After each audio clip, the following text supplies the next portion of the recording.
Hello guys, welcome on my YouTube channel Teria. In the previous lecture of Environment, Ecology and Biodiversity, we will discuss about air pollution. Now before wasting our time, we will start our lecture. वायु प्रदूषण नियंत्रण के कदम।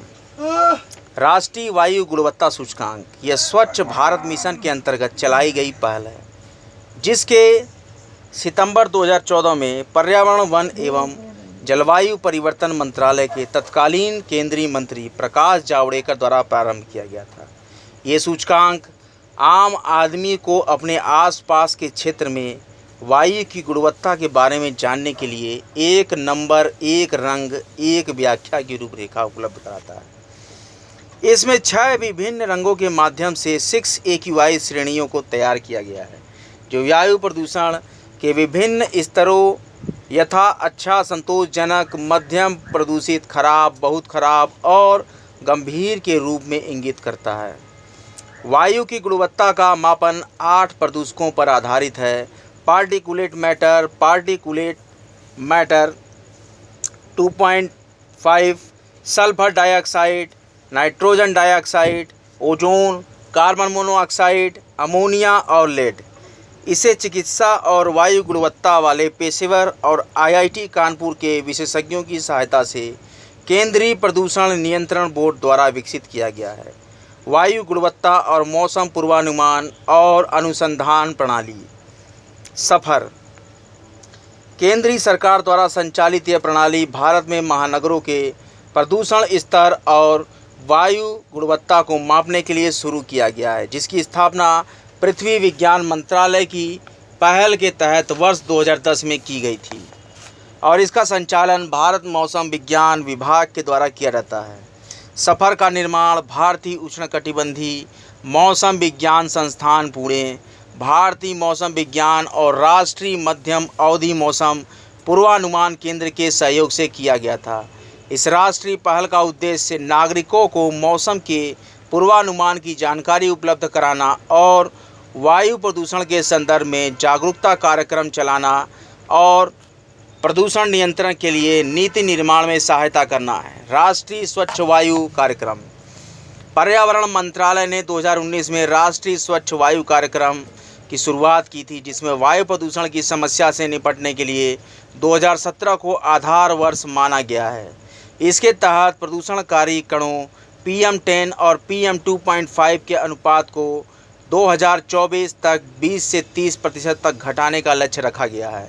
इस योजना में 23 राज्यों और केंद्र शासित प्रदेशों में 102 शहरों की पहचान हुई थी। वायु गुणवत्ता पर नवीनतम डेटा ट्रेंड के आधार पर 20 और शहरों को NCAP के तहत शामिल किया गया है। इसका मुख्य उद्देश्य वर्ष 2024 तक वायुमंडल में कम से कम 20% लघु तथा सूक्ष्म कणों की मात्रा को कम करना, साथ ही राष्ट्रीय वायु गुणवत्ता निगरानी नेटवर्क का विस्तार करना शामिल है। एक्रॉस योजना वायुमंडल और जलवायु अनुसंधान, प्रतिरूपण, निगरानी प्रणाली एवं सेवाएं योजना पृथ्वी विज्ञान मंत्रालय के वायुमंडलीय विज्ञान कार्यक्रमों से संबंधित है। इसके तहत मौसम और जलवायु सेवाओं के विभिन्न पहलुओं जैसे कि चक्रवात, तूफानी लहरों, ग्रीष्म लहरों, झंझावात आदि का समाधान किया जाता है। मौसम और जलवायु संबंधी इन सभी पहलुओं में से प्रत्येक को एक छाता योजना एक्रॉस के तहत 9 उपयोजनाओं के रूप में शामिल किया गया है और 4 संस्थानों के माध्यम से एकीकृत तरीके से कार्यान्वित किया जाता है। वायु गुणवत्ता प्रबंधन हेतु निर्णय सहायता प्रणाली।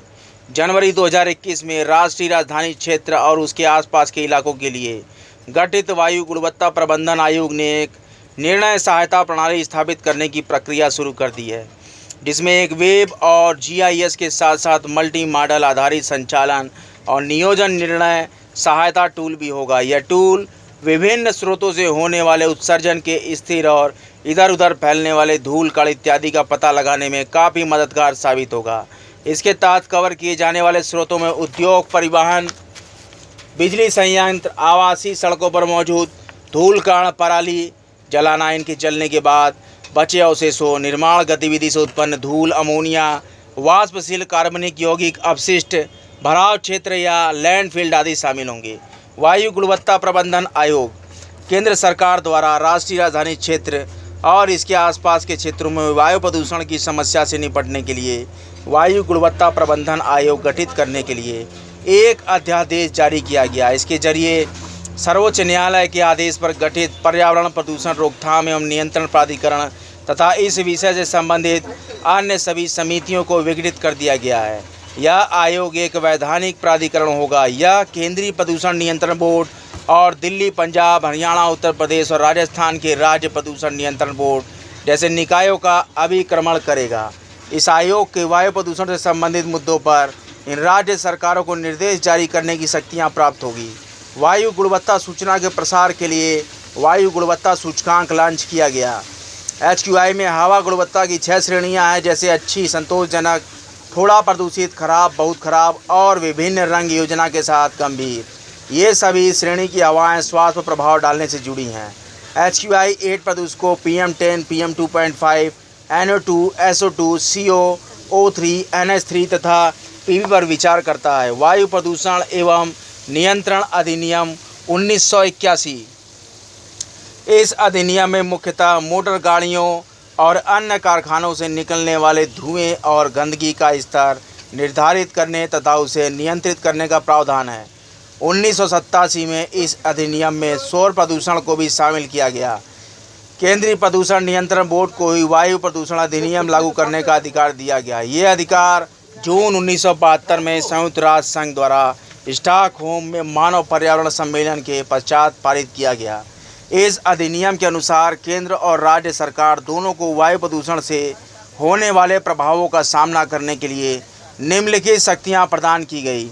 राज्य के किसी भी क्षेत्र को वायु प्रदूषित क्षेत्र घोषित करना, प्रदूषण नियंत्रित क्षेत्रों में औद्योगिक क्रियाओं को रोकना, औद्योगिक इकाई स्थापित करने से पहले बोर्ड से अनापत्ति प्रमाण पत्र लेना, वायु प्रदूषकों के सैंपल इकट्ठा करना, अधिनियम में दिए गए प्रावधानों के अनुपालन की जांच के लिए किसी भी औद्योगिक इकाई में प्रवेश का अधिकार, अधिनियम के प्रावधानों का उल्लंघन करने वालों के विरुद्ध मुकदमा चलाने का अधिकार, प्रदूषित इकाइयों को बंद करने का अधिकार, लाइकेन, कवक तथा शैवाल से मिलकर बनता है जो परस्पर सहजीवी संबंध के होते हैं। लाइकेन वायु प्रदूषण के संकेतक होते हैं। जहां वायु प्रदूषण अधिक होता है वहां पर लाइकेन नहीं उगते हैं, क्योंकि लाइकेन को स्वच्छ हवा की ज़रूरत होती है। अगर किसी स्थान पर लाइकेन हानिकारक प्रदूषण के कारण मर रहे हों तो इसे प्रारंभिक चेतावनी या संकेत समझा जा सकता है कि उस जगह पर वायु प्रदूषण का स्तर बढ़ रहा है। वायु प्रदूषकों का वर्गीकरण: प्राथमिक प्रदूषण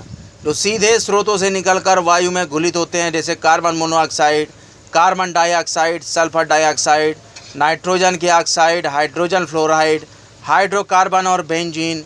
द्वितीय प्रदूषक में जो प्राथमिक प्रदूषकों के साथ परस्पर अंतरक्रिया के फलस्वरूप उत्पन्न होते हैं, जैसे ओजोन, फॉर्मेल्डिहाइड, धुआं, पेरॉक्सी एसिटाइल नाइट्रेट, प्रकाश, रासायनिक धूम्र या कोहरा।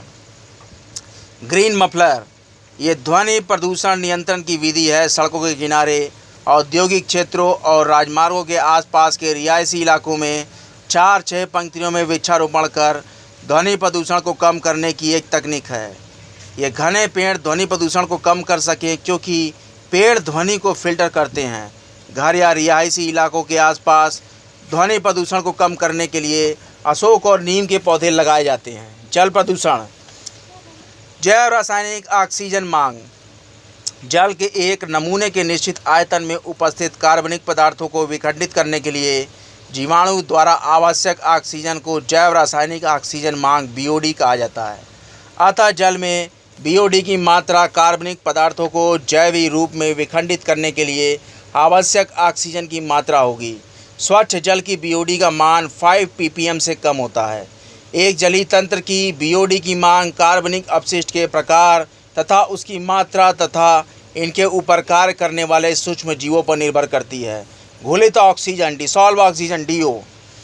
ये जल में घुलित ऑक्सीजन की वो मात्रा है जो जलीय जीवों के श्वसन के लिए आवश्यक होती है। जब जल में DO की मात्रा 8.0 mg/लीटर से कम हो जाती है तो ऐसे जल को संदूषित जल कहा जाता है। जब यह मात्रा 4 mg/लीटर से कम हो जाती है तो इसे अत्यधिक प्रदूषित कहा जाता है। रासायनिक ऑक्सीजन मांग COD। जल में ऑक्सीजन की वह मात्रा जो उपस्थित कुल कार्बनिक पदार्थों घुलनशील या अघुलनशील के ऑक्सीकरण के लिए आवश्यक होती है, ये जल प्रदूषण के मापन के लिए बेहतर विकल्प है। भूमिगत जल प्रदूषण औद्योगिक, नगरीय एवं कृषि अपशिष्टों से युक्त जल के रिसकर भूमिगत जल में मिल जाने से भूमिगत जल संक्रमित हो जाता है। स्वच्छ पानी की कुल मात्रा में भूमिगत जल लगभग 30% है। भूमिगत जल 1.5 बिलियन लोगों के लिए जल का प्राथमिक स्रोत है। भूमि जल में कमी मानव के लिए कृषि समेत अन्य गतिविधियों के लिए विकट समस्या पैदा करती है। भूमिगत जल प्रदूषण का प्रभाव। पेयजल में नाइट्रेट की अधिक मात्रा से नवजात शिशुओं के हीमोग्लोबिन के साथ मिलकर मीथेमोग्लोबिन बनाता है, जो ऑक्सीजन परिवहन में बाधा उत्पन्न करता है। इससे नवजात शिशुओं की मृत्यु हो जाती है। इस रोग को मीथेमोग्लोबिनेमिया या ब्लू बेबी सिंड्रोम कहा जाता है। पेयजल में फ्लोराइड की अधिकता से फ्लोरोसिस नामक रोग हो जाता है, जिससे दांत और हड्डियां कमज़ोर हो जाती हैं। आर्सेनिक युक्त जल के प्रयोग से ब्लैक फुट नामक चर्म रोग हो जाता है। इसके अलावा आर्सेनिक से डायरिया, हाइपरकीरेटोसिस, पेरिफेरल न्यूरिटिस तथा फेफड़े और त्वचा का कैंसर हो जाता है। समुद्री जीवन पर तेल रिसाव का प्रभाव। तेल रिसाव के कुछ ही घंटे के भीतर मछलियां सेलफिश, प्लवक, घुटन और चयापचय विकारों के कारण मर जाते हैं। रिसाव के एक दिन के भीतर पक्षी और समुद्री स्तनपायी मर जाते हैं। इन जीवों की मृत्यु से समुद्री परितंत्र पर गंभीर रूप से प्रभाव पड़ता है। तेल रिसाव से या तो विष निकलता है या शैवाल वृद्धि या एल्गल ब्लूम प्रभाव हो जाता है। परिणाम स्वरूप जल निकायों में ऑक्सीजन की कमी होने लगती है। जिस पानी में ऑक्सीजन की कमी हो जाती है, ऐसे पानी भारी संख्या में मछलियों सामुद्रिक जीवन की मृत्यु के लिए जिम्मेदार होता है। तेल रिसाव नियंत्रण के उपाय। रासायनिक विधि। डिटर्जेंट का प्रयोग कर तेल को बुलबुले के माध्यम से वाष्पीकृत किया जाता है। भौतिक विधि। दहन प्रक्रिया द्वारा तेल को जलाकर 98% तेल अधिप्लाव को हटाया जा सकता है, परंतु इस तेल अधिप्लाव स्तर की मोटाई कम से कम 9 मिलीमीटर होनी आवश्यक है। जैविक विधि। टेरी द्वारा विकसित ऑयल जंपिंग उपचार की एक विधि है। इसमें बैक्टीरिया का प्रयोग कर तेल अधिप्लाव को नियंत्रित किया जाता है। ये आयल जैपर बैक्टीरिया तेल में उपस्थित हाइड्रोकार्बन को खाकर उसे गैर हानिकारक कार्बन डाइऑक्साइड और जल में बदल देते हैं। आज का लेक्चर यहीं तक। अगले लेक्चर में मैं आपको बताऊंगा जल प्रदूषण नियंत्रण, इसके साथ ही साथ वैश्विक स्वच्छ समुद्र अभियान, नमामि गंगे कार्यक्रम, राष्ट्रीय गंगा नदी घाटी प्राधिकरण, अमोनिया प्रदूषण, नाइट्रोजन प्रदूषण,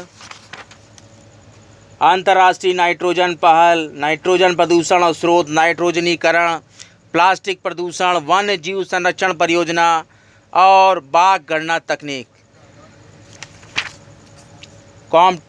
टेरिया पर नित्य नियमित पर्यावरण, पारिस्थितिकी और जैव विविधता के इम्पोर्टेंट लेक्चर्स को देखते रहें। टेरिया को लाइक करें, सब्सक्राइब करें, बेल आइकन को ज़रूर प्रेस कर दें। टेरिया लेक्चर्स को ज़्यादा से ज़्यादा ज़रूरतमंदों तक शेयर करें। टेरिया निरंतर मुफ्त लेक्चर्स यूट्यूब पर लाता रहेगा। कोई भी लक्ष्य मनुष्य के साहस से बड़ा नहीं, हारा वही जो जम कर लड़ा नहीं। सभी पढ़ें, सभी बढ़ें। टेरिया का लक्ष्य है सभी पढ़ें, सभी बढ़ें। टेरिया को ज़्यादा से ज़्यादा लोगों तक शेयर करें और चैनल को ज़्यादा से ज़्यादा सब्सक्राइब करें। टेरिया लेक्चर्स को देखने के लिए आपका बहुत बहुत धन्यवाद। हर हर महादेव।